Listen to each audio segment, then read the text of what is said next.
আমরা একটু অপেক্ষা করি ২-৩ মিনিট, তারপর আমরা শুরু করছি। এখন পর্যন্ত আমি দেখছি ২ জন যুক্ত হয়েছেন। আফিয়া এবং মিজানুর রহমান ২ জন। আসসালামু আলাইকুম স্যার।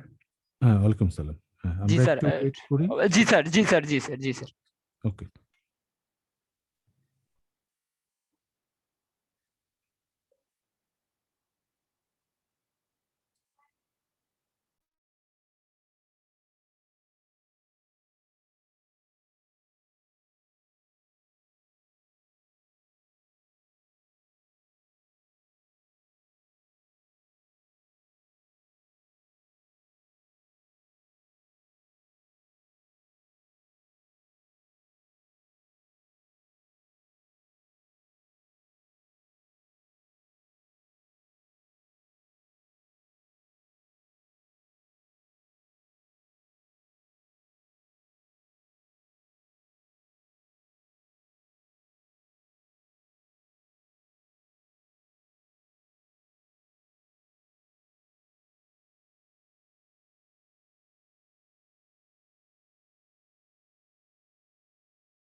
আমার মনে হয় আমরা শুরু করি।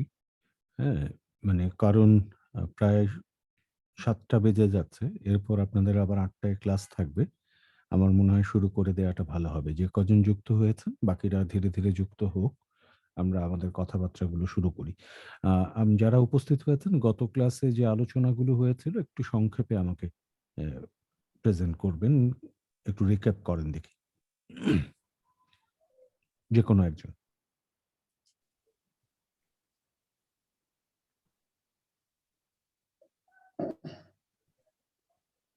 ইস আসসালামু আলাইকুম স্যার। ওয়ালাইকুম সালাম। বলেন। গত ক্লাসে আমরা কয়েকটা বিষয় পড়ছিলাম।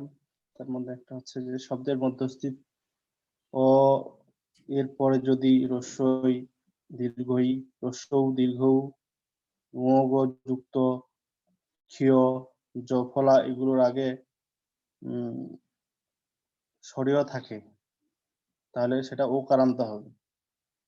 যেমন কাকলি, না বিষয়টা সরণি। একটু সহজ করে বলি। সেটা হচ্ছে শব্দের মধ্যের অ যদি হ্রস্ব ইকার, দীর্ঘ ইকার, হ্রস্ব উকার, দীর্ঘ উকার, ক্ষীয়, জফলা এর আগে থাকে তাহলে জি জি সেই স্যার। এর উচ্চারণ ওকারান্ত হবে। কাকলি, উকরন্ত। জি হ্যাঁ, ধরণী, সরণী, হুম, জি স্যার। সমভূমি, অদম্য, অদম্য, সৌজন্য, হ্যাঁ, সৌজন্য, শতমূল, শতমূল, উপকূল, হুম, উপকূল। এরপরে আমরা পড়ছিলাম হ্যাঁ জি স্যার। ৩ বা তার অধিক বর্ণে গঠিত শব্দের মধ্যে যদি মধ্যে অ এর আগে যদি স্বরীয়, স্বরিয়া, এ, ও কার থাকে তবে মধ্য অ এর উচ্চারণ ওকারান্ত হবে। মানে ওকারান্ত হওয়ার প্রবণতা বেশি। যেমন যেমন রতন, পাগল, ছাগল, কাগজ, সাগর, বেতন, লেহন, কোমল, মোরগ ইত্যাদি। আচ্ছা, তারপর এরপর হচ্ছে কিন্তু শব্দের আদ্যন্তে যদি না অর্থে ব্যবহৃত হয় তাহলে অকারান্ত উচ্চারণ হবে। যেমন যেমন অমর, অমর, অজয়, সবল, সজল হুম, ইত্যাদি। হুম, অনর, এরপর আমরা পড়ছিলাম যে ১১ থেকে ১৮ শব্দের শেষে ওকারান্ত হয়। যেমন ১১, ১২, ১৩, ১৪, ১৫, ১৬, ১৭, ১৮। হুম, ঠিক আছে, ঠিক আছে। জি স্যার। এরপরে আমরা কয়েকটা ছন্দ আমরা পড়ছিলাম।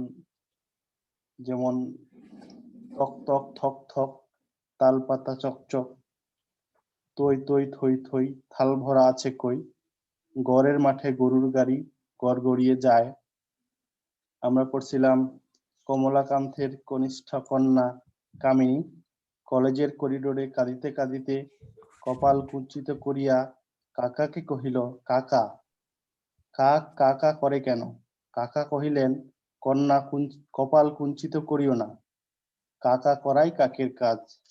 এরপরে আমরা আরেকটা পড়ছিলাম ঠাস ঠাস দ্রুমদ্রাম শুনে লাগে খটকা, ফুল ফোটে তাই বলো আমি ভাবি পটকা, সাই সাই পন পন ভয়ে কান বন্ধ, ওই বুঝি ছুটে যায় সে ফুলের গন্ধ, হুড়মুড় ধূপধাপ ও কি শুনি ভাইরে, দেখছো না হিম পড়ে, যেও নাকো বাইরে। এগুলো আমরা পড়ছিলাম স্যার গত ক্লাসে। হুম, হুম, হুম, ঠিক আছে। আজকে যেহেতু ১০ম ক্লাস আমি একটু পুরো বিষয়টাকে একটু এক জায়গায় আনতে চাই, সাম আপ করতে চাই।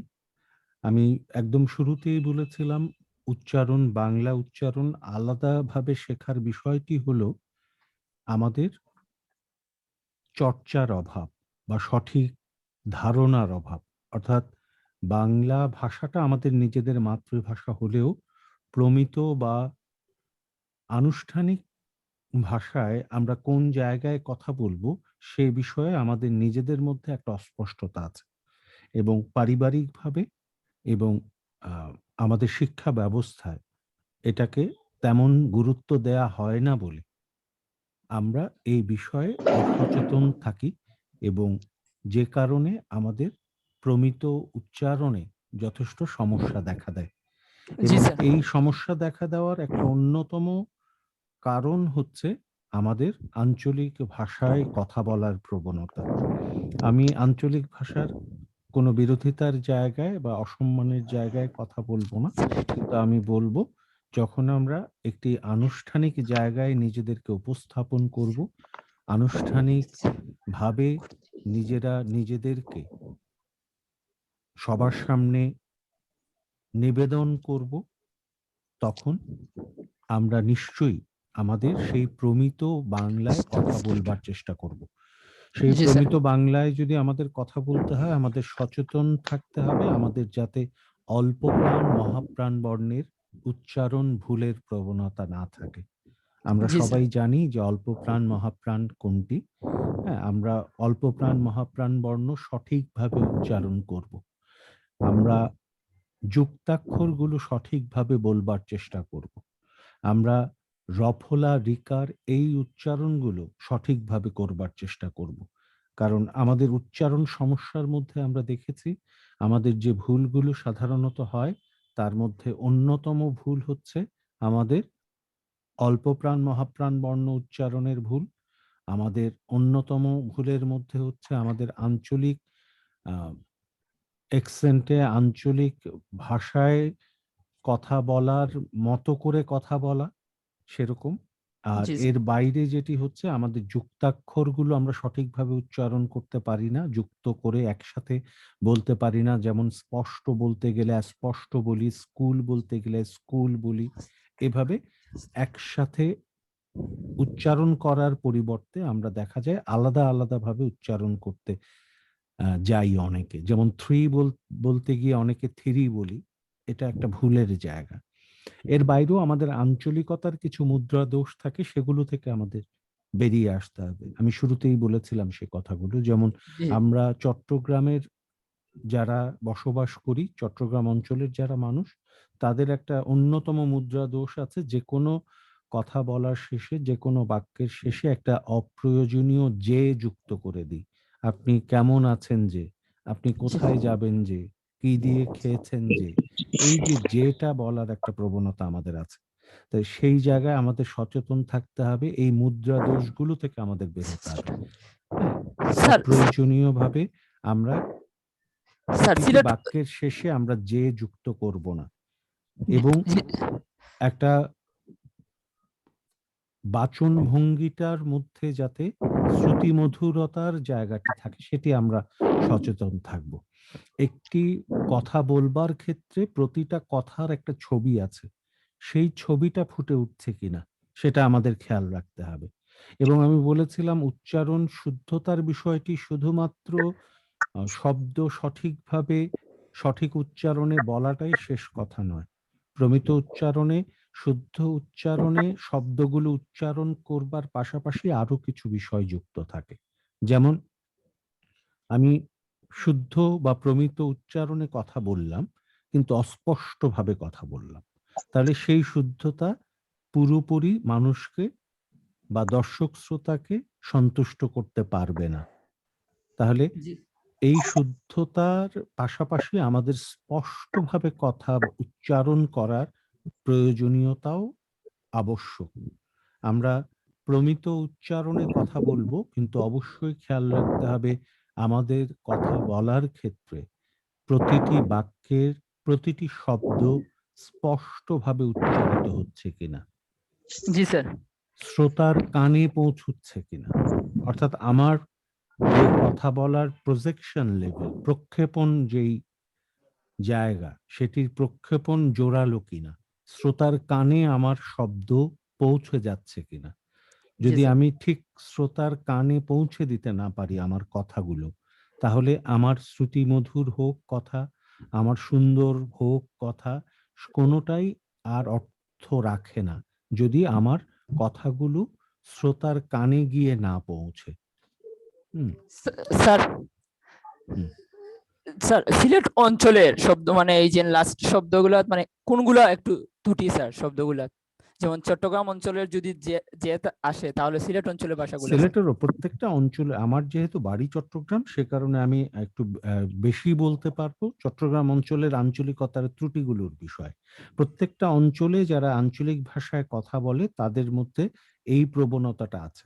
সিলেট অঞ্চলের একটা বিষয় হচ্ছে অনেক বেশিরভাগ ক্ষেত্রে তারা ওকারন্ত উচ্চারণটা বেশি নিয়ে আসেন। হ্যাঁ, এই জি স্যার। ওকারন্তের জায়গাটি থেকে বেরোতে হবে। ঠিক আছে, আমি আগে কথা শেষ করি, তারপর আপনাদের আচ্ছা। সবার কথা শুনবো। হ্যাঁ, যে জি স্যার। কথাটি বলছিলাম, আমাদের এই শ্রুতি মধুরতার জায়গাটিকে মাথায় রাখতে হবে। স্পষ্টতার বিষয়টি আমাদেরকে মাথায় রাখতে হবে। স্পষ্ট উচ্চারণে যাতে আমাদের কথা হয় সেটি আমরা খেয়াল রাখবো, এবং একই সাথে আমরা খেয়াল রাখবো আমাদের কথা শ্রোতার কানে পৌঁছচ্ছে কিনা।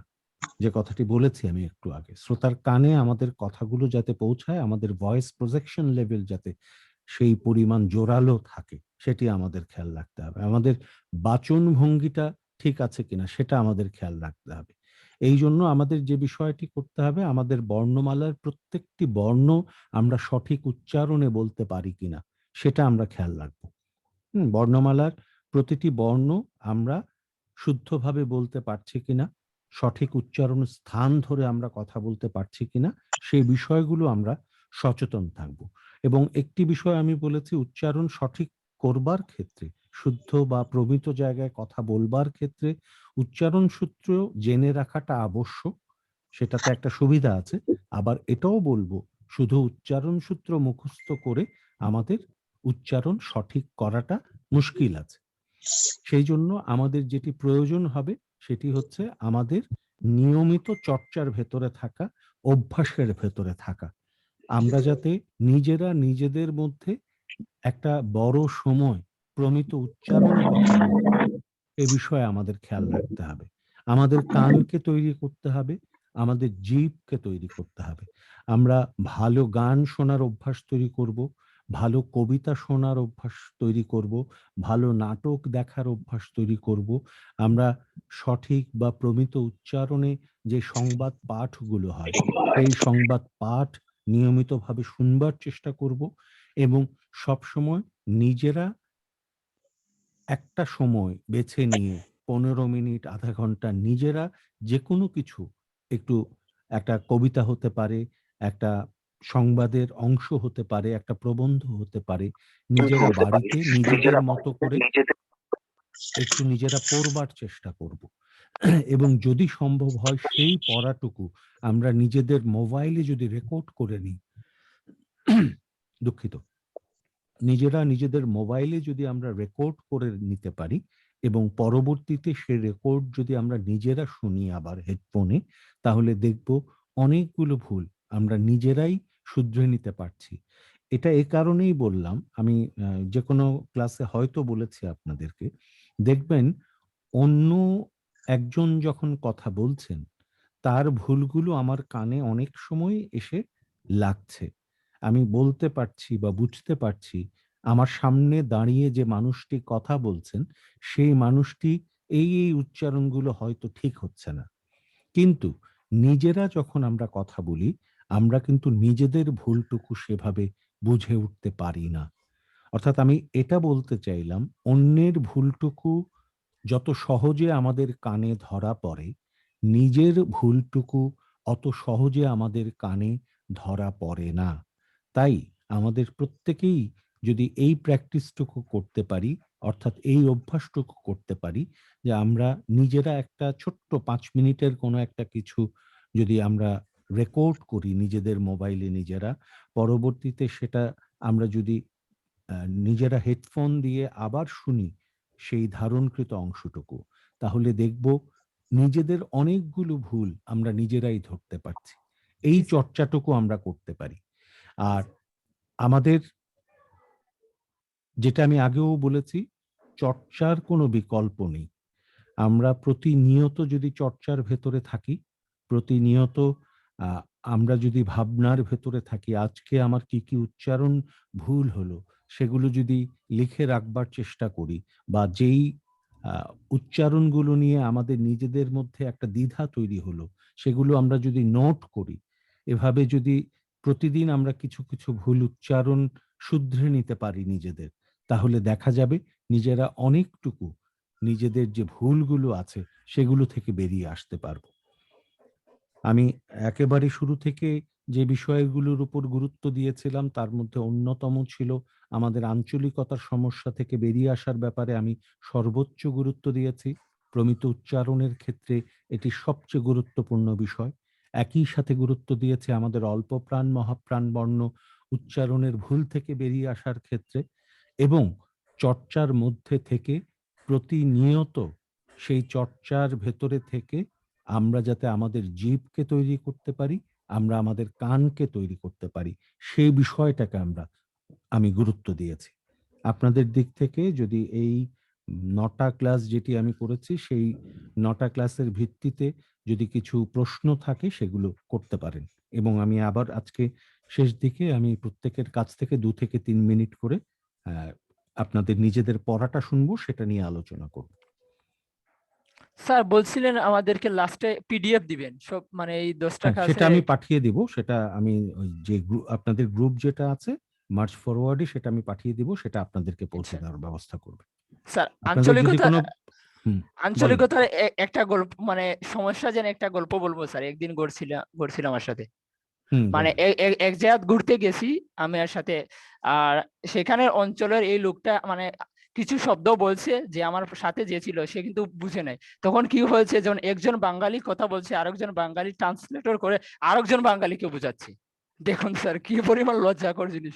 হ্যাঁ, এটা তো অবশ্যই, অবশ্যই। জি স্যার। আমাদের যদি আমরা ওই আঞ্চলিকতার মধ্যে যদি ডুবে যাই, আমার কথা হচ্ছে আঞ্চলিক ভাষায় আমরা কথা বলবো তাতে কোনো আপত্তি নেই।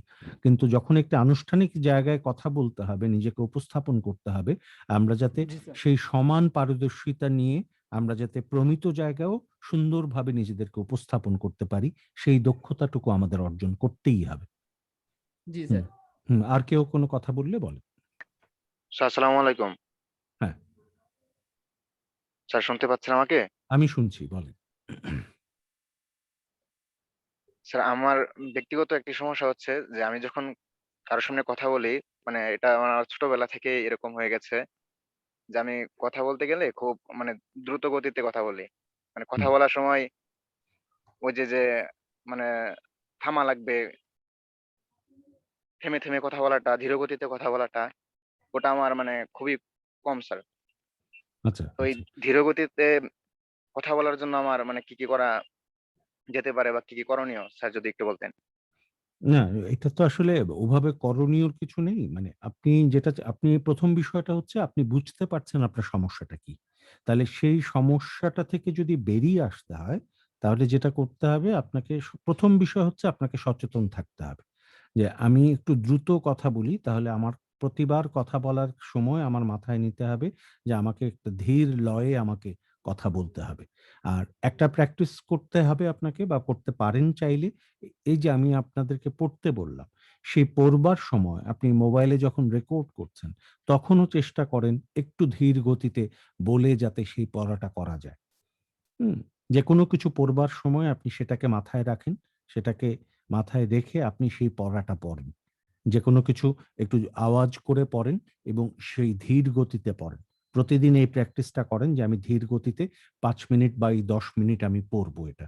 এবং সেটা রেকর্ড করে নিজে শোনেন। শুনে দেখেন যে সেটি আপনি ধীর গতিতে পড়তে পারছেন না। আপনার মনে হচ্ছে আপনি ধীর গতিতে পড়ছেন। কিন্তু দেখা যায় যাচ্ছে আপনি আসলে দ্রুত গতিতেই পড়ে যাচ্ছেন। সেটা আপনি যখন নিজের রেকর্ডটা আপনি আবার শুনবেন পরে, তখন আপনি সেটা বুঝতে পারবেন। এই চর্চাটুকু করতে পারেন আপনি। জি স্যার। ধন্যবাদ স্যার। হুম, ধন্যবাদ। আর কেউ? আর স্যার কেউ কোনো আসসালামু কিছু? আলাইকুম। ওয়ালাইকুম সালাম, বলেন। স্যার কবিতা আবৃত্তি যদি স্যার আমি শুরু করতে চাই, তখন স্যার কোন কবিতাগুলো দিয়ে যদি আমি প্র্যাকটিস বা চর্চা শুরু করি, তা আমার হুম। জন্য ভালো হবে? আপনি আপনার পছন্দের যেকোনো কবিতা দিয়েই শুরু করতে পারেন। আমি অ পরামর্শ দিব আপনি পরিচিত কবিতা দিয়েই শুরু করেন। কথার কথা, আপনি কবিতা পছন্দ করেন, তাহলে নিশ্চয়ই জীবনানন্দের 'আবার আসিব ফিরে ধানসিঁড়িটির তীরে', হ্যাঁ? এই কবিতাটি আপনি শুনেছেন। অথবা সুনীল গঙ্গোপাধ্যায়ের সেই 'কেউ কথা রাখেনি'। 33 বছর কাটলো, কেউ কথা রাখেনি। হ্যাঁ, সেই কবিতাটা দিয়েও শুরু করতে পারেন। অথবা রবীন্দ্রনাথের আজিয়ে প্রভাতে রবির কর, কেমনে পশিল প্রাণের পর, কেমনে পশিল গুহার আঁধারে প্রভাত পাখির গান। অথবা নজরুলের বলবীর বল উন্নত মম শির, শিরে নেহারি আমারই নত শির ওই শিখর হিমাদ্রির। বলবীর বল মহাবিশ্বের মহাকাশ ভারী, চন্দ্র সূর্য গ্রহ তারা ছাড়ি। অথবা আপনার যদি মনে হয় যে প্রেমের কবিতা দিয়ে শুরু করবেন, নির্মলেন্দু গুণের তোমার চোখ এত লাল কেন, সেটা দিয়ে হতে পারে। অথবা আপনি এই স্বাধীনতার সুবর্ণ জয়ন্তীতে যদি নির্মলেন্দু গুণেরই স্বাধীনতা এই শব্দটি কিভাবে আমাদের হলো, বা মহাদেব সাহার কোনো কবিতা, আপনার যেরকমই ভালো লাগার জায়গা আছে যে কোনো কবিতাকে বাছাই করেই আপনি শুরুটা করতে পারেন, অসুবিধা নেই। জি স্যার, থ্যাংক ইউ স্যার। অনেক ধন্যবাদ। আর কেউ?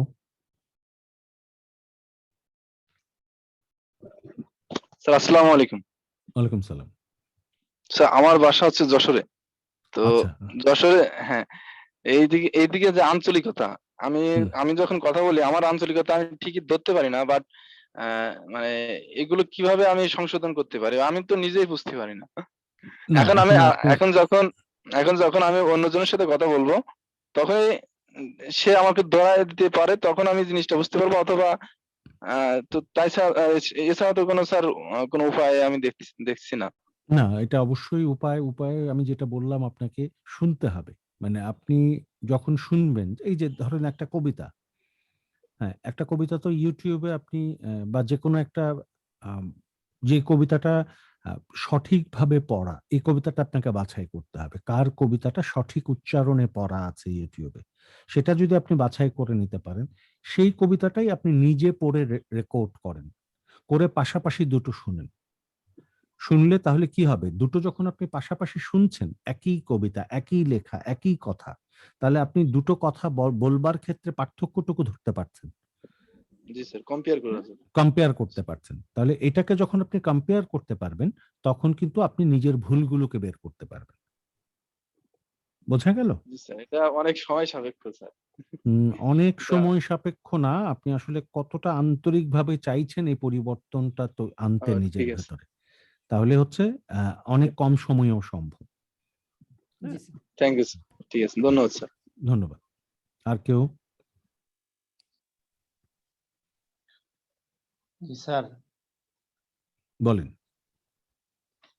আমি যখন কথা বলি বা কোনো বক্তৃতা কিংবা কোথাও কোনো কথা বলতে চাই, হুম। কথা বলার সময় আমার কথাগুলো আটকে যাচ্ছে। মানে একটা কথা উচ্চারণ করতেছি, আরেকটা হয়ে যাওয়ার মতো হয়ে যাচ্ছে। এই এখানে ক্ষেত্রে আমার একটা বিষয় হচ্ছে আমার মনে হয় যে কোথাও আপনার একটা কনফিডেন্স এর অভাব আছে। কোথাও গিয়ে আপনার মনে আত্মবিশ্বাসের পুরোপুরি তৈরি হচ্ছে না। একটা ঘাটতি আছে। হ্যাঁ?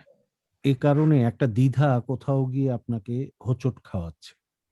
আপনি আরো বেশি কনফিডেন্ট হন যে বিষয়টি আপনি আ অন্যের সামনে ব্যক্ত করতে যাচ্ছেন। হ্যাঁ? সেটি দরকার হলে আপনি একটা প্র্যাকটিস হতে পারে, নিজের বাড়িতে আয়নার সামনে দাঁড়িয়ে আপনি প্র্যাকটিস করতে পারেন। লুকিং গ্লাসের সামনে। হুম? জি স্যার, দাঁড়িয়ে একদম লুকিং গ্লাসের সামনে দাঁড়িয়ে নিজের এক্সপ্রেশনটাকে আপনি দেখেন, নিজের বলার ভঙ্গিটাকে আপনি দেখেন, পুরোটা মিলিয়ে আপনি নিজেকে নিজে জাজ করেন। লুকিং গ্লাসের সামনে দাঁড়িয়ে আপনি এই প্র্যাকটিসটা করে দেখতে পারেন। তাহলে আমার মনে হয় আপনার একটা পরিবর্তন হয়তো আসবে। জি স্যার। ধন্যবাদ ঠিক স্যার। আছে। ধন্যবাদ। আর কেউ? স্যার আসসালামু আলাইকুম। ওয়ালাইকুম সালাম। স্যার আমার ব্যাপার হচ্ছে আমি যাদের সাথে কথা বলি তাদের বেশিরভাগেরই মন্তব্য এরকম থাকে যে আমার কথা নাকি একটু ঘুরায় বলি। দেখা যায় একটু সহজ কথা বললে তারা বলে যে কথা ঘুরায় হয়ে যাচ্ছে, বেশি কঠিন হয়ে যাচ্ছে। এখন বেশিরভাগের মন্তব্য শুনতে আমারও এরকম একটা ধারণা হয়ে গেছে। আমার কথা কি সত্যিই তাহলে ঘুরায় হয়ে যায়? স্যার এক্ষেত্রে আমি কি না, করতে পারি? এটা কোনো বিষয় না। একেকজন একেক রকম হবে। প্রত্যেকটা মানুষ আসলে আলাদা সত্তা। হ্যাঁ? একেকটা মানুষের বলবার ধরন, আ তার ভঙ্গি, এটা আলাদা হতেই পারে। কারণ একই কথা, হ্যাঁ? তাহলে একই কথা সবাই কি একই রকম করেই বলবে? নিশ্চয়ই না। সেই একই কথাটা একেকটা মানুষ একেক রকম করে বলবে। কারণ প্রত্যেকটা মানুষের বেড়ে ওঠা আলাদা। প্রত্যেকটা মানুষ আলাদা সত্তা নিয়ে প্রত্যেকেই ভিন্ন স্বতন্ত্র সত্তা। তাহলে সেই জায়গায় প্রত্যেকের প্রকাশভঙ্গিটাও ভিন্ন হবে। এটা নিয়ে আপনার কোনো রকম অন্য ভাবার কোনো বিষয় নেই, অন্য কিছু। আপনি আপনার মতো করেই নিজেকে প্রকাশ করেন। আমার মনে হয় সেটাতেই আপনার নিজের একটা আলাদা স্বতন্ত্র সত্তা তৈরি হবে।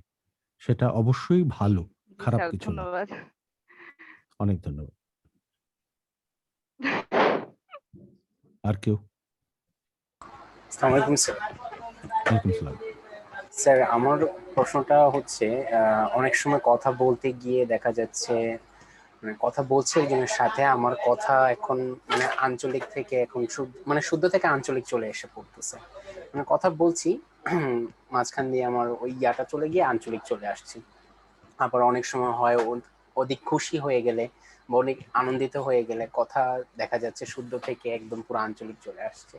তখন দেখা যায় মিক্সড হয়ে মানে যা শুনছে তাদের কাছে একটু ওই যে অড আমি লাগছে। বললাম যেটা হচ্ছে কি মানে আমরা ওই একটা নিয়মিত চর্চার জায়গাটি আমরা রাখতে পারি না।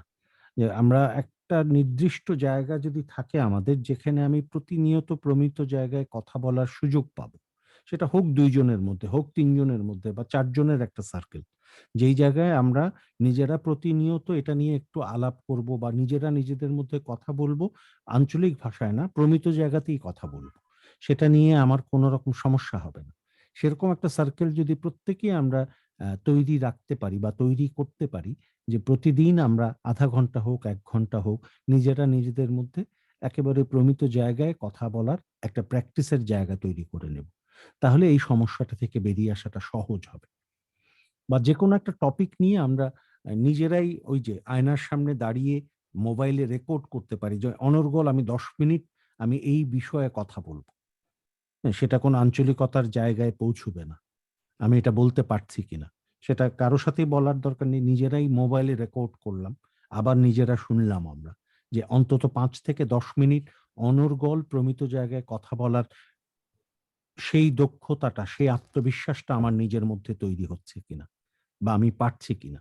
সেটা আপনারা দেখতে পারেন চেষ্টা করে। আমার মনে হয় এটাতে একটা সুফল হতে পারে। সেটা ওই অনেকটা জি স্যার। উপস্থিত বক্তৃতার মতো একটা বিষয়। যেকোনো একটা টপিক নিয়ে আপনি অনর্গল কথা বলে গেলেন। হ্যাঁ, সেটা আপনি রেকর্ড করলেন যে আমি আ অন্তত ৫-৭ মিনিট আমি অনর্গল প্রমিত জায়গায় কথা বলে যেতে পারি কিনা। নাকি ২ মিনিট পরেই আমার আঞ্চলিক ভাষা আমাকে প্রভাবিত করে ফেলছে। সেই প্র্যাকটিসটা করে দেখতে পারেন আপনারা। Thank you sir. ধন্যবাদ। আর কেউ? স্যার স্যার আরেকটা কোশ্চেন স্যার। হুম। যে বলেন। আমাদের এই আমি ঠাকুরগাঁও দিনাজপুর এইদিকে আমার বাসা, ঠাকুরগাঁও আচ্ছা। বাসা। হুম। তো তালব্য এবং দন্তস্ব এর মধ্যে আমাদের ইয়া হয়ে যায় এখানে। তো আসলে দন্তস্ব এবং তালব্যটা একটু যদি কিভাবে ক্লিয়ার করতে পারবো আমি? আমি তো বলেছি দন্তস্ব তালব্য নিয়ে চিন্তা করার কিছু নেই। বাংলা ভাষায় বাংলা বর্ণমালায় যে ৩ টি স আছে, মূলত এই ৩ টি স এর উচ্চারণ SH স। জি স্যার। যেমন সবুজ, শরীর, হ্যাঁ? সার সব জায়গায় SH উচ্চারণ। এটা তো কিন এটা হ্যাঁ, বুঝতে পারতেছি স্যার। হ্যাঁ। আপনাদের মানে আপনার উচ্চারণের কিন্তু সমস্যাটা কোন মানুষ জায়গায় সয়? ভুল কিন্তু মানুষ বলে যে আপনার এই তালিবস্য দন্তস্ব উচ্চারণ করে ফেলতেছেন, এভাবে ভুল ধরে আরকি আচ্ছা, কথা মানে আপনি বলার সময়। ওটাকে মাথায় রেখে ওই যে আমি স এর উচ্চারণের ক্ষেত্রে আমি যেটা বলেছি আপনার ত, থ, ন, র, ল এগুলো যখন শব্দে কি হবে? শুরুতে কিসের সাথে যুক্ত হবে? স এর সাথে যুক্ত হিসেবে থাকবে তখন সেই স এর জি উচ্চারণটা স্যার, এস এর এর সাথে দিকে যুক্ত ধাবিত হবে। হবে। হ্যাঁ। হ্যাঁ? যেমন স্থান, এসএচ রাস্তা, এসএচ উচ্চারণ। হ্যাঁ? স্নান, অশ্লীল, শ্রাবণ, শ্রদ্ধা। আর এর বাইরে প, ফ যখন শব্দের শুরুতে থাকবে তখন কি হবে? উচ্চারণ এস এর মতো হবে। এসএচ এস। আর প, ফ যখন স এর সাথে মধ্যে যুক্ত হবে বা শেষে যুক্ত হবে শব্দের তখন সেটি SH হিসেবে থাকবে আস্ফালন। আর শুরুতে থাকলে স্পষ্ট। জি স্যার। আর এর বাইরে সব জায়গায় স স এর মতো উচ্চারণ হবে, এস রূপে উচ্চারিত হবে না। জি স্যার। বোঝা গেল? তারপরেও স্যার। যদি কোনো কনফিউশন থাকে, কোনো স্পেসিফিক কোনো শব্দ যদি আপনার কনফিউজড হন, তাহলে আমাকে বলতে পারেন যে এই শব্দের উচ্চারণটাতে আমি কনফিউজড, সেটা আমি ঠিক করে দিতে পারবো। আর কেউ যুক্ত করতে চান? গত ক্লাসে আমি যেই বাক্যটি দিয়েছিলাম সেই বাক্যটি কি ঠিক আপনারা লিখেছিলেন বা বলতে পারবেন? ঠাস ঠাস দ্রুম দ্রাম শুনে লাগে খটকা, ফুল ফোটে তাই বলো আমি ভাবি পটকা, সাঁই সাঁই পন পন জি স্যার। ভয়ে কান বন্ধ, বলতে পারবেন? আচ্ছা, তাহলে আমি শুরু পারবো করি। স্যার। এই বাক্যটা বলেন। আব্দুল্লাহ আল মামুন, আপনিই বলেন। ঠাস ঠাস দ্রুম দ্রাম শুনে লাগে খটকা, ফুল ফুটে তাই বলো আমি ভাবি পটকা, সাই সায় পন পন ভয়ে কান বন্ধ, ওই বুঝি ছুটে যায় সে ফুলের গন্ধ, হুড়মুড় ধূপধাপ ও কি শুনি ভাইরে, দেখছো না হিম পড়ে যেও না কো বাইরে। বাহ! প্রথম দুটো লাইন আবার একটু বল।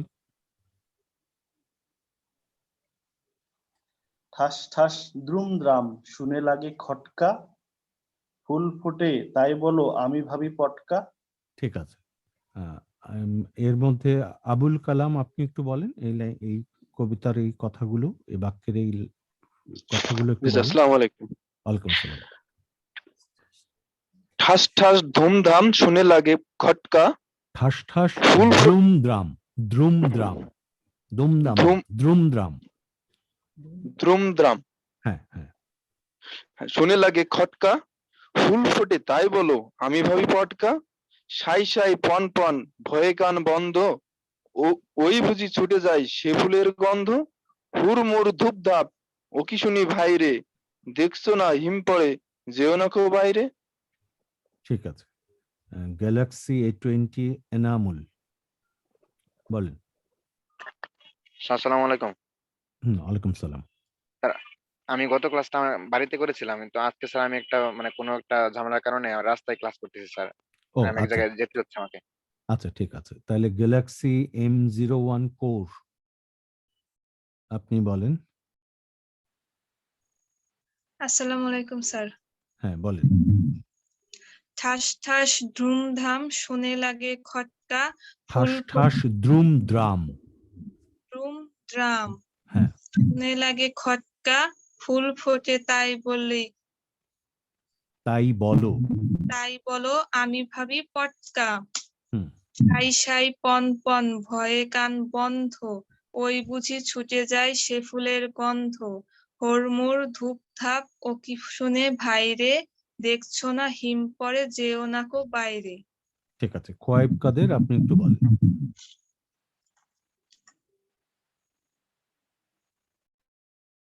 খোয়াইব জি স্যার। কাদের বলেন। হ্যাঁ, বলেন। ঠাস ঠাস দ্রুমদ্রাম শুনে লাগে খটকা, ফুল ফোটে তাই বলো আমি ভাবি পটকা, সাঁই সাঁই পন পন ভয়ে কান বন্ধ, ওই বুঝি ছুটে যায় সে ফুলের গন্ধ, হুড়মুড় ধূপধাপ ও কি শুনি ভাইরে, দেখছো না হিম পড়ে যেও না কো বাইরে। আর আরো কয়েকটা দিয়েছিলাম, তার মধ্য থেকে একটা দুইটা একটু বলেন। জি স্যার। স্যার, কমলাকান্তেরটা বলবো? বলেন। কমলাকান্তের কনিষ্ঠা কন্যা কামিনী কলেজের করিডোরে কাঁদিতে কাঁদিতে কপাল কুঞ্চিত করিয়া কাকাকে কহিল, কাকা কাক কেন কা কা করে? কাকা কহিলেন, কন্যা কপাল কুঞ্চিত করিও না, কাকা করাই কাকের কাজ। হুম, ঠিক আছে, ঠিক আছে। এরপর শাহিদ নূর, শাহিন নূর বলেন। শাহিন নূর বলেন। হ্যাঁ জি স্যার, শুনতে পারতেছেন? হ্যাঁ, শুনছি, বলেন। আমি কি কাকা থেকে শুরু করবো নাকি স্যার দ্রুম দ্রাম?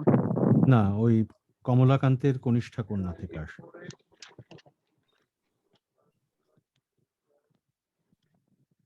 কমলাকান্তের কনিষ্ঠা কন্যা কামিনী। কন্যা কেন, কন্যা কেন, কন্যা। কন্যা।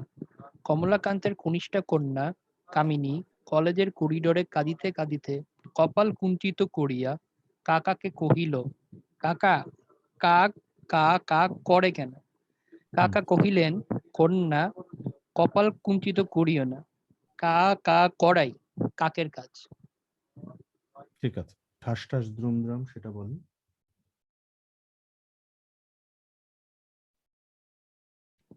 ঠাস ঠাস আচ্ছা। দ্রুমদ্রাম সেটা একটু বলেন।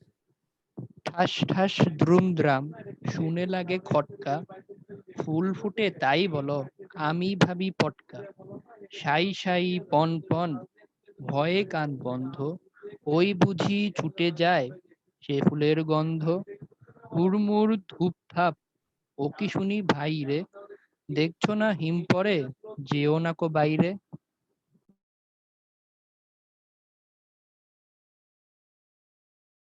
ঠিক আছে। এবার একটু বলেন এনামুল হক, আপনি বলেছেন?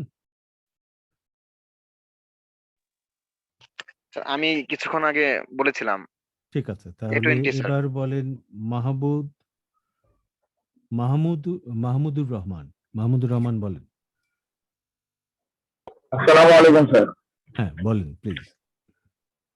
আমি আসলে আজকে প্রথম ক্লাস করছি জুমের মাধ্যমে। আমার কাছে এই শীট গুলো বা এই কথাগুলো নেই। ও আচ্ছা, ঠিক আছে। তাহলে আপনি শুনে যান, তাহলে দেখা যাক। আফিয়া বলেন। এগুলো কোথায় পাবো আমি স্যার? এটা আমি এখনো পিডিএফ দিইনি আমি। ক্লাসগুলো হচ্ছে, এর আগের ক্লাসে এগুলো আমরা আলোচনা করেছিলাম। পিডিএফ যখন দিব তখন আপনি সেখান থেকে জেনে নিন। আচ্ছা, ধন্যবাদ। হ্যাঁ, আফিয়া বলেন। জি স্যার, কোনটা বলবো? ঠাস ঠাস দ্রুমদ্রাম সেটা বলেন।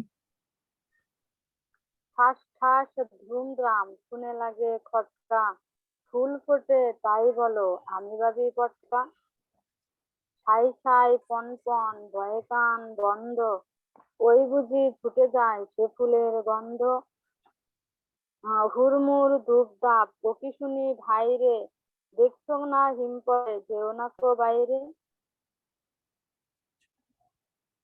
হ্যাঁ, এবার একটু গড়ের মাঠে আর তক তক থক থক এই দুইটা একটু বলেন। ঘরে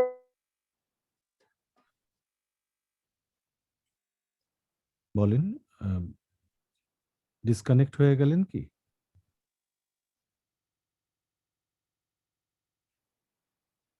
আচ্ছা, মনে হয় ডিসকানেক্ট হয়ে গেছে। আচ্ছা, আমরা যে কজন আছে আমি একটু প্রত্যেকের কাছ থেকে মিনিট ৩ করে যেকোনো একটু লেখা একটু শুনতে চাই। আমরা শুরু করি, আব্দুল্লাহ আল মামুন দিয়ে শুরু করি।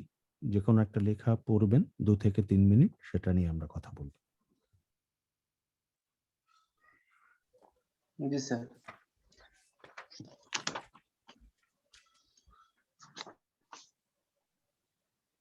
আমি যেটা পড়ছিলাম গত ক্লাসে সেটা পড়ি।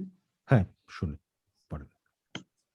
মিয়ানমারের সামরিক অভ্যুত্থানের পর গেল সপ্তাহে যে গণবিক্ষোভ অনুষ্ঠিত হয়েছে তা আমাদের মনে করিয়ে দিয়েছে প্রায় ১৪ বছর আগের স্যাফরন রেভলিউশন বা জাফরান বিপ্লবের কথা। আবার ২০০৭ সালের একটু এই আগস্ট লাইনটা থেকে আবার একটু বলেন, আর একটু স্পষ্ট করে বলেন, প্রত্যেকটা শব্দ ধরে বলেন।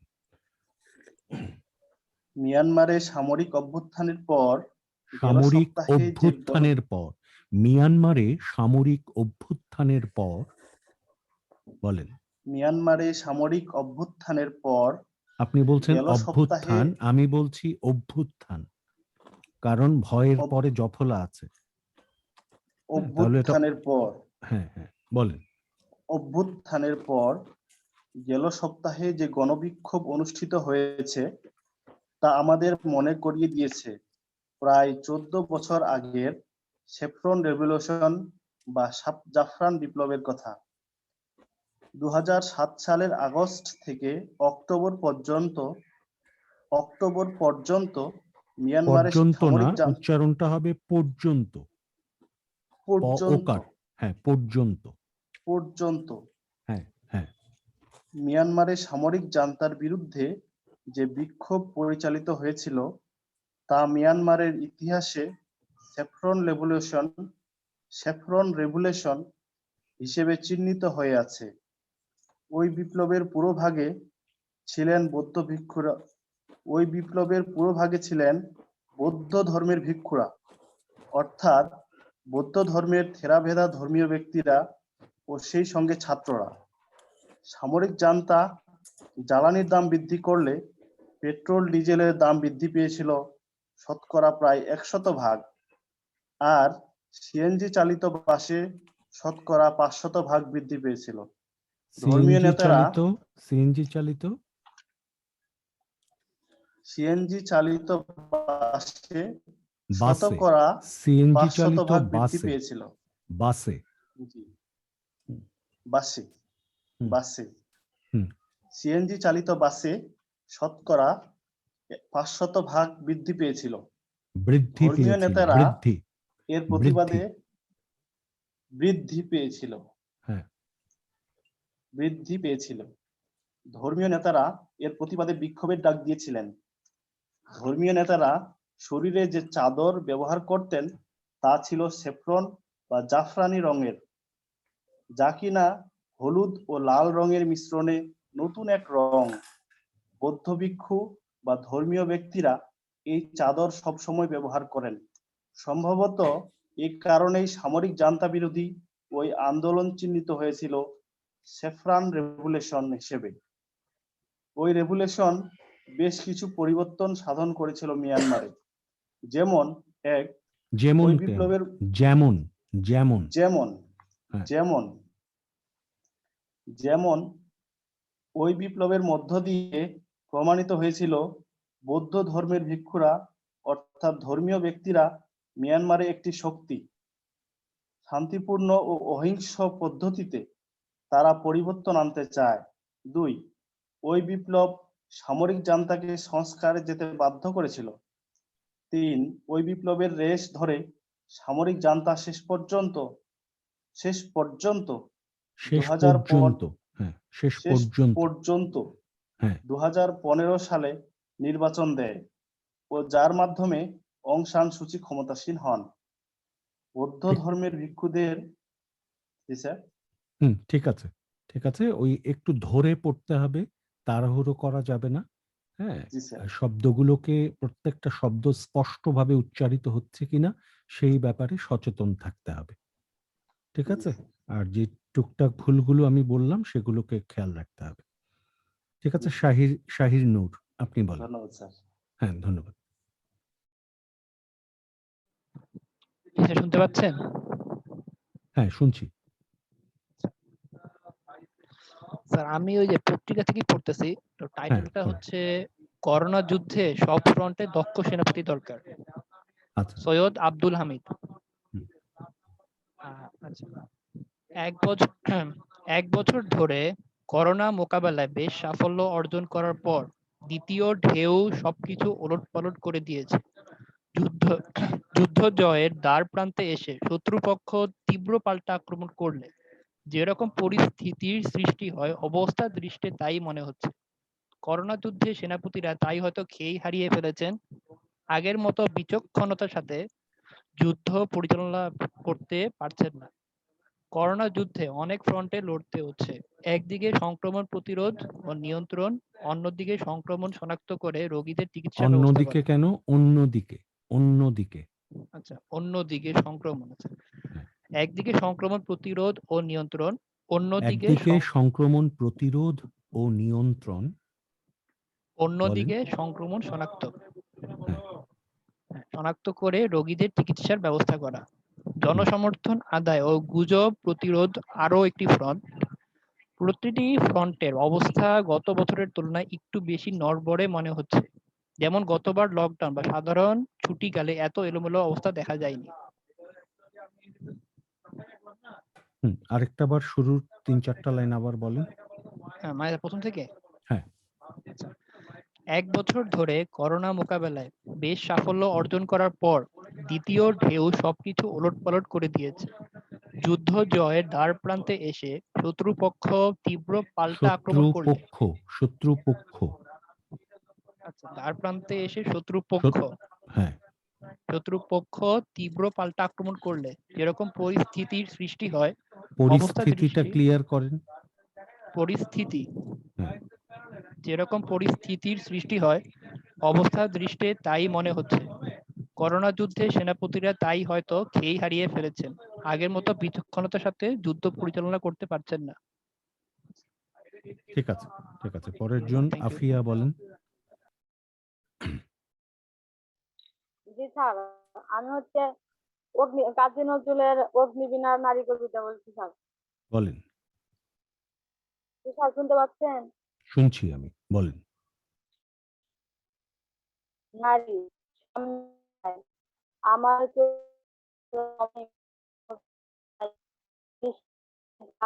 মহান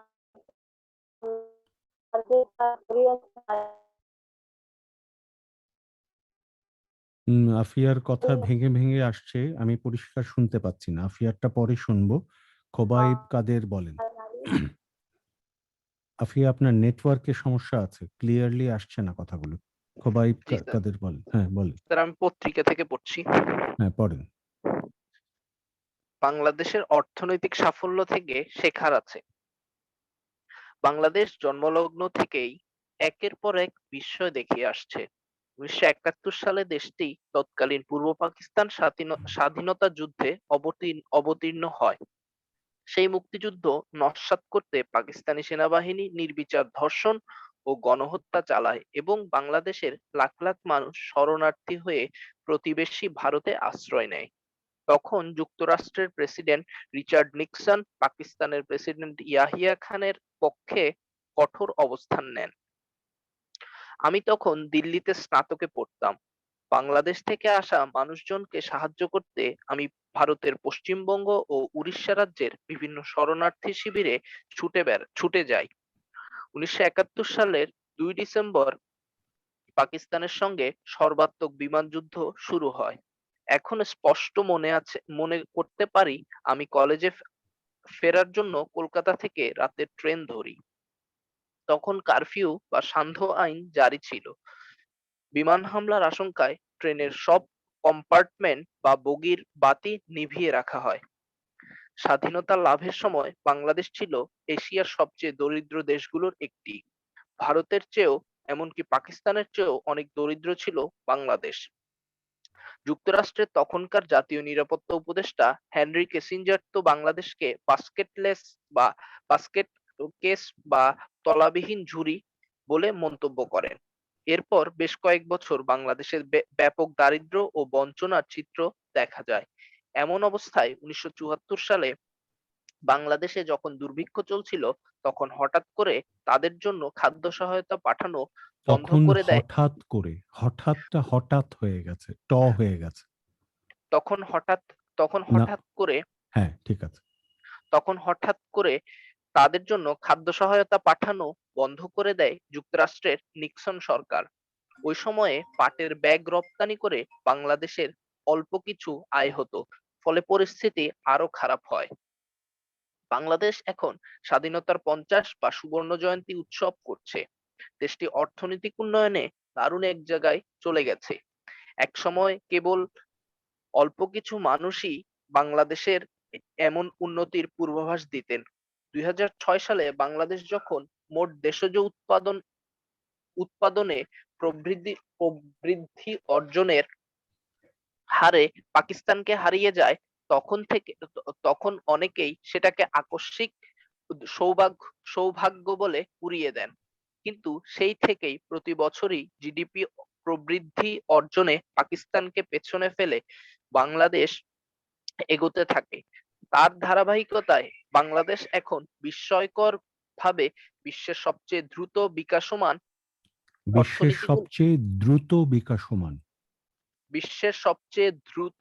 দ্রুত বিকাশমান অর্থনীতিগুলোর একটিতে পরিণত হয়েছে।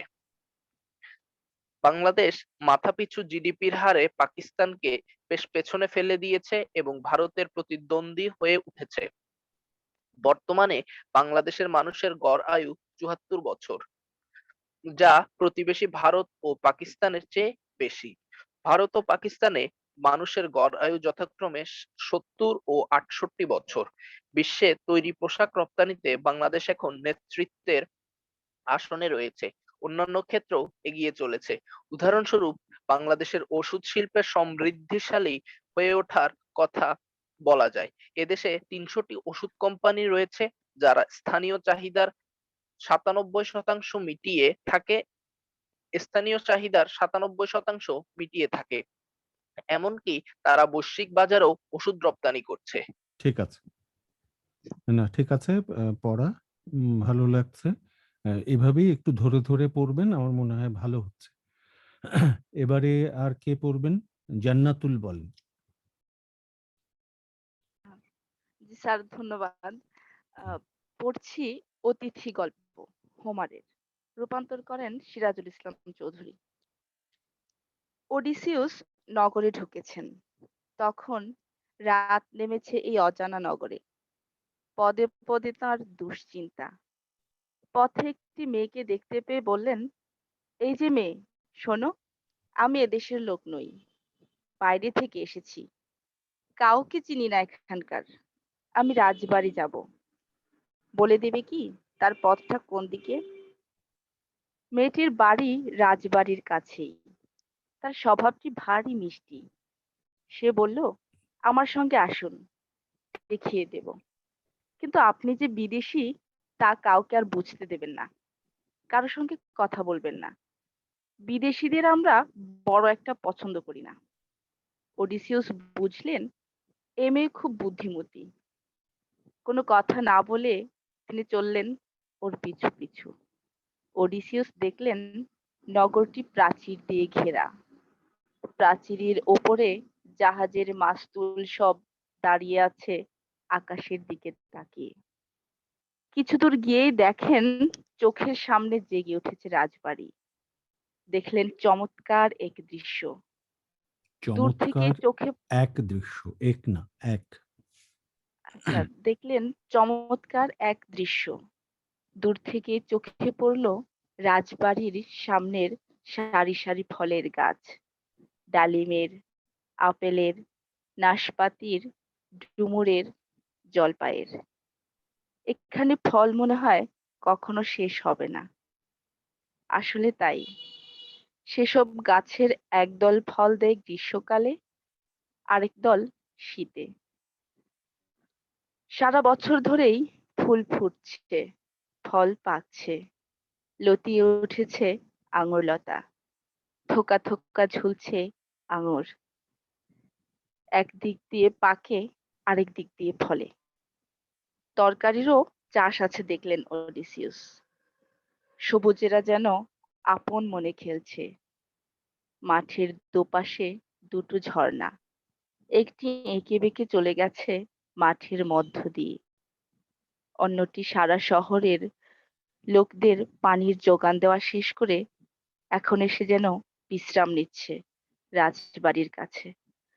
নিজে না দেখলে সে দৃশ্যের বর্ণনা দেওয়াও কঠিন।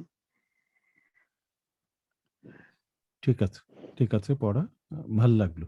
পড়াটা বেশ স্যার, হ্যাঁ, স্যার ধন্যবাদ। হ্যাঁ, ঠিক আছে। এবার একটু শুনি আমরা, কার কাছে শুনবো? এনামুল হক পড়েছেন আপনি? স্যার আমি রাস্তায় এখনো। ও আচ্ছা, ঠিক আছে। তাহলে এবার আমরা একটু শুনি আবুল কালাম, আপনি পড়েছেন? হ্যাঁ, না আবুল স্যার, কালাম, ধন্যবাদ স্যার। হ্যাঁ পড়েন। স্যার আমি পড়ছি মাইকেল মধুসূদন দত্তের মেঘনাদ বধ কাব্য থেকে। আমি গতদিন স্যার এখান থেকে পড়ছিলাম। ঠিক আছে, পড়েন। কোন কবিকে বুঝিতে হইলে তার যুগকে গতকালও বুঝিতে হয়। বলেছিলাম কোন কবিকে বুঝিতে বুঝিতে হইলে, বুঝিতে হ্যাঁ বুঝিতে না, স্যার এখানে বুঝিতে, জিতে না, প্রথম বুঝিতে, জিতে, হ্যাঁ কোন কবিকে বুঝিতে, বুঝিতে, জিতে, বুঝিতে, বুঝিতে, বুঝিতে বুঝিতে বলে যান। কবির জীবনকেও বুঝিয়া লইতে হয়। শিক্ষিত বাঙালির প্রথম কবি মাইকেল মধুসূদনকে বুঝিতে হইলে তিনি যে যুগে জন্মগ্রহণ করিয়াছিলেন সেই যুগের পরিচয়, বিশেষ করে সেই যুগের সাহিত্যিক, সামাজিক ও সাংস্কৃতিক পরিচয় অপরিহার্য। সাংস্কৃতিক কারণ কেন? সাংস্কৃতিক, সামাজিক ও সাংস্কৃতিক। সাংস্কৃতিক, সাংস্কৃতিক না, সাংস্কৃতিক, সাংস্কৃতিক, সাংস্কৃতিক সাংস্কৃতিক বলে যান।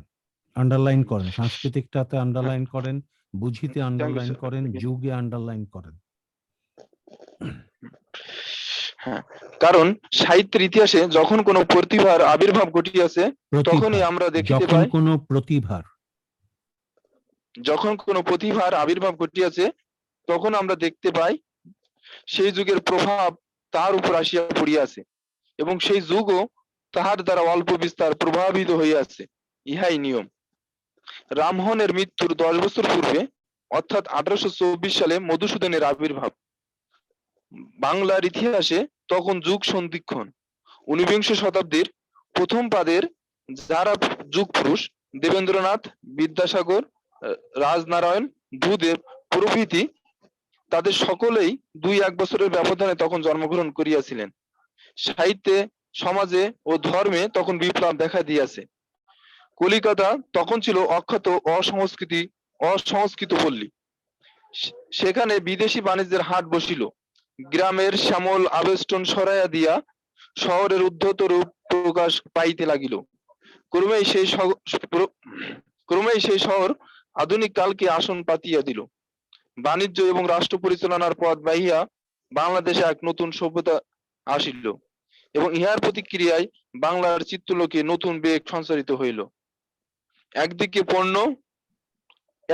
পণ্য এবং রাষ্ট্র বিস্তারে পাশ্চাত্য মানুষ এবং তার অনুবর্তীদের কঠোর শক্তিতে সমস্ত পৃথিবী অভিভূত। অন্যদিকে পূর্ব পশ্চিমে সর্বত্রই আধুনিক কালের প্রধান বাহন পাশ্চাত্য সংস্কৃতির প্রভাব বিস্তীর্ণ। পাশ্চাত্য সংস্কৃতিকে আমরা যে তখন স্বীকার করিয়া লইয়াছিলাম, তার স্বাভাবিক কারণ এই সংস্কৃতির উদারতা, চিত্রলোকে ইহার সর্বত্রগামিতা, নানা ধারা ইহার অবাধ প্রবাহ, ইহার মধ্যে নিত্য উদ্যমশীল বিকাশ, ধর্ম নিয়ত উন্মুখ সকল প্রকার যুক্তিহীন অন্ধবিশ্বাসের অবমাননা হইতে মানুষ মনকে মুক্ত করিবার জন্য ইহাই ঠিক আছে, প্রয়াস। আপনি জয়ের উচ্চারণ, ঝয়ের উচ্চারণ ঠিক করতে হবে। জু বুঝিতে, জ ঝ, যুগ, যুগ বলছেন, এটা যুগ, যুগ না। বুঝিতে বলছেন, বুঝিতে, বুঝিতে না, বুঝিতে। স্যার বুঝিতে, হ্যাঁ, জ ঝ এই উচ্চারণগুলো একটু অনেক সচেতন ভাবে করতে হবে, এটা খেয়াল রাখতে হবে আপনার। গ্যালাক্সি M01 কোর, আপনি একটু পড়েন। Thank you sir. ধন্যবাদ। আসসালামু আলাইকুম স্যার। হ্যাঁ, বলেন। আমি শেখ মুজিবুর রহমানের অসমাপ্ত আত্মজীবনী থেকে পাঠ করছি। পড়েন। 1939 সালে কলকাতা যাই বেড়াতে। শহীদ সাহেবের সাথে দেখা করি। আব্দুল ওয়াসেক সাহেব আমাদের ছাত্রদের নেতা ছিলেন। তার সাথেও আলাপ করে তাকে গোপালগঞ্জে আসতে অনুরোধ করি। শহীদ সাহেবকে বললাম, গোপালগঞ্জে মুসলিম ছাত্রলীগ গঠন করব এবং মুসলিম লীগও গঠন করব। খন্দকার শামসুদ্দিন সাহেব MLA তখন মুসলিম লীগে যোগদান করেছেন। তিনি সভাপতি হলেন ছাত্রলীগের, আমি হলাম সম্পাদক। মুসলিম লীগ গঠন হলো। একজন মুক্তার সাহেব সেক্রেটারি হলেন, অবশ্য আমিই কাজ করতাম। মুসলিম লীগ ডিফেন্স কমিটি একটা গঠন করা হলো, আমাকে তার সেক্রেটারি করা হলো। আমি আস্তে আস্তে রাজনীতির মধ্যে প্রবেশ করলাম। আব্বা আমাকে বাধা দিতেন না, শুধু বলতেন লেখাপড়ার দিকে নজর দেবে। লেখাপড়া না, লেখাপড়া। লেখাপড়া, হ্যাঁ, লেখাপড়া। লেখাপড়ার দিকে নজর দেবে, নজর দেবেন, নজর দেবে। লেখাপড়ায় আমার একটু আগ্রহ তখন হয়েছে, কারণ কয়েক বছর অসুস্থতার জন্য নষ্ট করেছি। স্কুলেও আমি ক্যাপ্টেন ছিলাম। খেলাধুলার দিকে আমার খুব ঝোঁক ছিল। আব্বা আমাকে বেশি খেলতে দিতে চাইতেন না, কারণ আমার হার্টের ব্যারাম হয়েছিল। আমার আব্বাও ভালো খেলোয়াড় ছিলেন, তিনি অফিসার্স ক্লাবের সেক্রেটারি ছিলেন, আর আমি মিশন স্কুলের ক্যাপ্টেন ছিলাম। আবার আব্বার টিম ও আমার টিমে যখন খেলা হতো, তখন জনসাধারণ খুব উপভোগ করত। আমাদের স্কুল মহকুমায় যারা ভালো খেলোয়াড় ছিল তাদের এনে ভর্তি করতাম এবং বেতন ফ্রি করে দিতাম। 1940 সালে আব্বার টিমকে আমার স্কুল টিম প্রায় সকল খেলায় পরাজিত করলো। অফিসার্স ক্লাবের টাকার অভাব ছিল না, খেলোয়াড়দের বাইরে থেকে আনতো, সবই নামকরা খেলোয়াড়। বছরের শেষ খেলায় আব্বার টিমের সাথে আমার টিমের 5 দিন ড্র হয়। বছরের শেষ খেলায়। স্যার এখানে খণ্ডোত্তর আছে, তাহলে ওটাও বছর হবে। তাহলে বৎসরের, যদি খণ্ডত্ব থাকে তাহলে বৎসরের। বৎসরের, হ্যাঁ, বৎসরের শেষ খেলায় আব্বার টিমের সাথে আমার টিমের 5 দিন ড্র হয়। আমরা তো ছাত্র, 11 জনই রোজ খেলতাম, আর অফিসার্স ক্লাব নতুন নতুন প্লেয়ার আনতো। আমরা খুব ক্লান্ত হয়ে পড়েছিলাম। আব্বা বললেন, কাল সকালেই খেলতে হবে, বাইরের খেলোয়াড়দের আর রাখা যাবে না, অনেক খরচ। আমি বললাম, আগামীকাল সকালে আমরা খেলতে পারবো না, আমাদের পরীক্ষা। গোপালগঞ্জ ফুটবল। ঠিক আছে, ভালো হয়েছে। ধন্যবাদ আরেকটু স্যার। ধীরে পড়বেন, ধরে পড়বেন, এত তাড়াহুড়ো করে পড়বেন না। ঠিক আছে, আরেকটু ধীরে পড়বেন। মিজানুর জি। রহমান পড়েন। সালাম স্যার। স্যার আমি হুমায়ুন আজাদের এই বাংলা ভাষার জীবনী। পড়েন। জন্ম কথা। কোথা থেকে এসেছে আমাদের বাংলা ভাষা? ভাষা কি জন্ম নেয় মানুষের মতো, বা যেমন বীজ থেকে গাছ জন্মে তেমন ভাবে জন্ম নেয় ভাষা? না, ভাষা মানুষ বা তরুর মতো জন্ম নেয় না। বাংলা ভাষা মানুষ বা তরুর মতো জন্ম নেয়নি, বা কোনো কল্পিত স্বর্গ থেকে আসেনি। এখন আমরা যে বাংলা ভাষায় বলি 1000 বছর আগে তা ঠিক এমন ছিল না। 1000 বছর না, 1000। 1000, আচ্ছা স্যার আন্ডারলাইন করতেছি। 1000 আগে ঠিক এমন ছিল না। 1000 বছর পরও ঠিক এমন বছর, বছর না, বছর। বছর আন্ডারলাইন করতেছি। পরও ঠিক এমন থাকবে না। ঠিক না, ঠিক ঠিক ঠিক ঠিক এমন থাকবে না। বাংলা থাকবে না, ভাষা থাকবে না, থাকবে না, হ্যাঁ থাকবে না স্যার, আচ্ছা আন্ডারলাইন করতেছি স্যার। যেটা বাংলা ভাষা আগেও এ দেশে ভাষা বাংলা ছিল। ভাষা, ভাষা না, ভাষা। বাংলা ভাষা আগেও ভাষা, ভাষা, ভাষা। ভ। জি স্যার, ভাষা আগেও এদেশে ভাষা ছিল, যে ভাষায় মানুষ কথা বলতো, গান গাইতো, কবিতা বানাতো। ভাষার ধর্মই বদলে যাওয়া, মানুষের মুখে মুখে বদলে যায় ভাষার ধ্বনি, রূপ বদলে শব্দের বদল ঘটে অর্থ। অনেক দিন ঠিক আছে, কেটে জি স্যার। ঠিক আছে মিজানুর, কিন্তু আপনার যেটা হচ্ছে অল্প প্রাণ মহাপ্রাণ, খুব ভুল হচ্ছে। মানে ব, ভ, ত, থ, এটা আপনাকে অনেক সতর্ক থাকতে হবে। হ্যাঁ, যেমন ভাষা, এটা বাসা হয়ে যাচ্ছে। হ্যাঁ, এরকম ত, থ, প, ফ, ব, ভ, ক, খ, এগুলো আপনাকে অনেক সচেতন ভাবে উচ্চারণ করতে হবে। ঠিক আছে, এটাতে একটু সচেতন থাকবেন। আর আমি আবারও বলছি, অল্প প্রাণ মহাপ্রাণ এর বাইরে ক্ষীয়র উচ্চারণ, ক্ষীয় থাকলে আগের উচ্চারণটি ওকারান্ত হয়ে যায়। আবৃত্তি, আবৃত্তি যাতে হয়ে না যায়। দক্ষ যাতে দক্ষ হয়ে না যায়।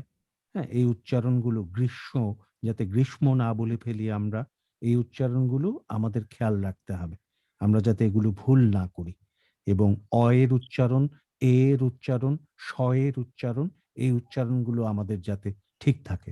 আর আঞ্চলিকতার ত্রুটি থেকে আমরা যাতে নিজেরা সতর্ক থাকি। ঠিক আছে, সবাই ভালো থাকবেন। যেহেতু আপনাদের 8টা বাজে আবার আরেকটা ক্লাস আছে, 8টা বেজে গেছে, 8টা 1 বাজে, তাই আমি আর সময় নিচ্ছি না। সবাই ভালো থাকবেন, সুন্দর থাকবেন। আমরা চর্চার মধ্যে থাকবো, প্রতিনিয়ত চর্চার ভেতরে থেকে আমরা আমাদের উচ্চারণ সঠিক বা প্রমিত জায়গায় রাখার চেষ্টা করব। ভালো থাকবেন, স্যার আজকে তো সুন্দর আমাদের শেষ থাকবেন। ক্লাস। হ্যাঁ, সুস্থ থাকবেন, নিরাপদে থাকবেন। জি আর স্যার, কোনো আপনি অনেক ভালো সমস্যা থাকবেন। হলে আপনারা জানাবেন, আমি যদি সম্ভব হয় আরেকটা কোনো এক্সট্রা ক্লাসের মধ্য দিয়ে আপনাদের কোনো কোয়েশ্চেন থাকলে সেটা আমি নেওয়ার চেষ্টা করব। স্যার আপনার জি ক্লাস স্যার। মিস করবো অনেক। জি স্যার। না, আমিও মিস করব আপনাদের। যদি আপনাদের ওরকম খুব বেশি কোনো দরকার থাকে, তাহলে আমি আরেকটা ক্লাসের মধ্য দিয়ে আপনাদের সমস্যাগুলো আমি জেনে সেটা সমাধান করার চেষ্টা করব। ভালো থাকবেন ধন্যবাদ সবাই। স্যার। জি স্যার, আপনাকে ধন্যবাদ। ধন্যবাদ স্যার। ধন্যবাদ ভালো স্যার। থাকবেন ধন্যবাদ। স্যার, ধন্যবাদ, ভালো থাকবেন ভালো সবাই। থাকবেন স্যার। জি স্যার, আর আমাদের জন্য দোয়া করবেন স্যার। অবশ্যই, অবশ্যই। আচ্ছা স্যার, আলহামদুলিল্লাহ স্যার। আসসালামু আলাইকুম স্যার। ওয়ালাইকুম আসসালাম। আসসালামু আলাইকুম স্যার। ওয়ালাইকুম আসসালাম। আসসালামু আলাইকুম স্যার।